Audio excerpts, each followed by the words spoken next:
Kita awal informasi pertama, saudara puluhan tempat usaha di kawasan Pekanlamno, Kecamatan Jaya, Kabupaten Aceh Jaya mengalami kebakaran.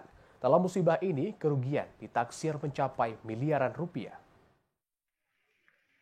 Kebakaran hebat melanda kawasan Pasar Pekanlamno, Kecamatan Jaya, Kabupaten Aceh Jaya pada subuh tadi. Dari video warga terekam kobaran api menghanguskan puluhan tempat usaha warga yang ada di depan sekolah kawasan Pasar Pekanlamno. Para warga bersama dengan TNI Polri ikut membantu petugas pemadam melakukan pemadaman api. Namun tempat usaha warga tak bisa diselamatkan termasuk isinya, karena api dengan cepat menghanguskan semua toko yang berada di sekitar lokasi. Belum diketahui penyebab kebakaran yang menghanguskan berbagai usaha masyarakat tersebut, namun dugaan masyarakat kebakaran disebabkan karena korsleting listrik.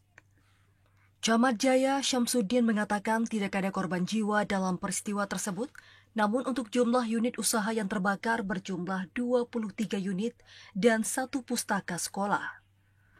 Ia menjelaskan untuk kobaran api berhasil dipadamkan sekitar 1 jam kemudian, setelah dilakukan upaya bersama oleh warga, pemilik usaha, personel TNI Polri, serta tim pemadam kebakaran dari Badan Penanggulangan Bencana Kabupaten Aceh Jaya.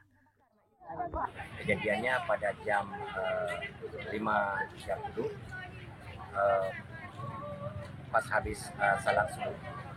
Dalam hal ini kami sudah menginformasikan kepada BPBK, Badan Penanggulangan Bencana Kabupaten, mengirim 3 unit pemadam dalam pas kejadian pada saat itu sudah memaksimalkan. Sehingga kerugian 2,7. Hingga kini penyebab kebakaran masih terus dilakukan penyelidikan oleh pihak kepolisian dan untuk para korban sudah diungsikan ke tempat aman. Dari Aceh Jaya, Musliadi, TVRI melaporkan.